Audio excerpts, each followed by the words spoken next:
Anybody can do the they want to do when they feel like doing it. Anybody can go to the gym when they feel like going to the gym. Anybody could show up to work and give 100% when they're in the mood to do so. But what makes successful people successful is what they do when they don't feel like it. I see people writing on my page, oh, Andy, I'm motivated. Oh, I listen to your videos and I get hyped. That's great, and I'm glad that I can get you hyped for 5 minutes. But what do you do after the 5 minutes is over? What do you do after you walk out of the seminar that you paid $1,000 to go to? What do you do when you wake up the next day? What do you do when you have to either do what it is you know you're supposed to do without somebody there to supervise you, or you get to take the play off because no one's going to know the difference? Those are the things that make up success. That's discipline. The practicing, the developing the discipline that when applied consistently can get to the next level. If you look at the true warriors of humanity, you look at the true empire builders, you look at the true titans who are constructing a better world, they're less about pleasure seeking because they understand that if you want to have a great life, a soaring life, look at what most people do and do the opposite. Growth comes through discomfort. You look at a great athlete, it's the way they show up in the championship game is simply how they showed up in the lonely light of the early hours at practice. To have the results, only 5% of the population have. You've got to be willing to do the things that only 5% of the population are willing to do. Stop going on about the day as a servant. Become the master. Run your day and stop having it run you. Believe in yourself. You got one of 100 that has a belief. Instead of just jaw jet talk of intent. Huge differential there. Differential is somebody just believing life. And the other one taking the most of the opportunity behind of life. Remembrance. Otherwise, forgotten. You have no business being average, but now you justify it. You come up with these great reasons why you can't get up at 5. You have these great reasons of why you have to do everything, why you don't execute, why you don't finish, why you don't follow through, why you say you'll exercise and you do it for about 10 days and you quit. You've got an excuse for why you're average. I guarantee you, if you were humble enough, if you were hungry enough, if you really wanted what you said, you'd sit down and you'd study what you do and you'd say, I can do this better. But I have not exhausted all my time. I have not exhausted all my resources. There's something missing. You're not where you're supposed to be. It's not going to take a lot, but it's a small gap. And the gap is called execution. If you want to execute just a little bit more, you'll be on a whole other level. And I'm telling you, you're not where you want to be financially. You are not the person you want to be. And you have not given yourself enough credit to say, I just need to get up a half hour earlier and my whole life will change. I just need to get up 1 hour earlier. I just need to work 1 hour longer. Doing things that matter take time. Doing things that are great take time. Doing things that are going to get you paid take time. And you can't get around it. You can't outwork time. You can't change it. You can't do anything about it. It's just going to take time. And if you can understand aggressive patience, you can put it into play in your life, you can not only achieve everything you want to achieve, but you can do so with a sense of calm, with a sense of confidence, with a sense of certainty that your life is going to turn out the way that you want it to. It takes faith. You have to trust that things are going to happen. At the end of the day, if you go to bed at night and sleep good knowing you gave every day your all, you can feel good that things are going to happen. If you can understand that it is going to take a long time, and during that time, you are going to have to do absolutely everything you can, you cannot be anything else but successful.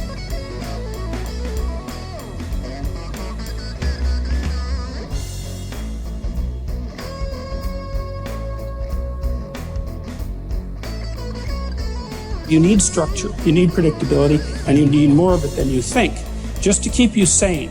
Now, if you're lucky, and maybe a bit odd, you can deviate 5% from the norm, or 10% from the norm, or something like that.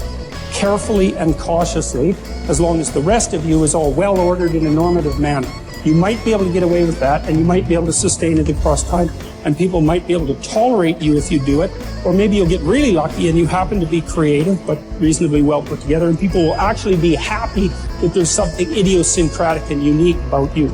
But even under those circumstances, mostly what you want is to have a routine, it's disciplined, it's predictable, and bloody well stick to it. You're going to be way healthier and happier and saner if you do that. And then the other thing that you need, because this is one of the things the psychoanalysts got wrong, I think, is that they overestimated the degree to which sanity was a consequence of being properly structured internally, you know? Because from the psychoanalytic point of view, you're sort of an ego, and that ego is inside you. And of course, it rests on an unconscious structure, but the purpose of psychoanalysis is to sort out that unconscious structure and the ego on top of it, and to make you a fully functioning and autonomous individual. But there's a problem with that, because the reason that you're sane as a fully functional and autonomous human being isn't because you've organized your psyche, even though that's important. The reason that you're sane if you have a well-organized unconscious and ego is because other people can tolerate having you around for reasonably extensive periods of time, and will cuff you across the back of the head every time you do something so stupid that people will dislike you permanently if you continue. And so what people are doing to each other all the time, just non-stop, is broadcasting sanity signals back and forth, right? It's like you smile at people if they're not only behaving properly, but behaving in a way that you would like to see them continue to behave. You frown at them if they're not, you ignore them if they're not, you shun them, you roll your eyes at them, you manifest a disgust face, you don't listen to them, you interrupt them, you won't cooperate with them, you won't compete with them. It's like you're blasting signals at other people about how to regulate their behavior so frequently, well, it just makes up all of your social interaction.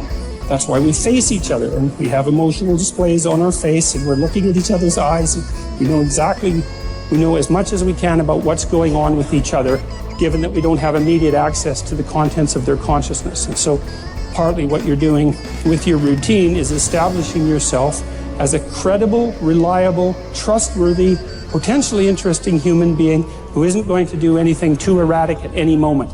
And everyone else is around there tapping you into shape, making sure that that's exactly what you are. And that's how you stay sane. And so what happens to people too, if they don't have a routine and they get isolated, is they start to drift. And they drift badly because the world is too complicated for you to keep it organized all by yourself. You just cannot do it. So we outsource the problem of sanity. And it's very intelligent that we outsource the problem of sanity, because sanity is an impossibly complex problem. And so the way that we manage the incredibly complex problem is we have a very large number of brains working simultaneously on the problem all the time. It's like a stock market for sanity. And it's partly, and I use that definition with purpose, because the stock market does the same kind of impossible thing, right? Because it tries to price things, which is impossible. How many things are there? Like 1 billion.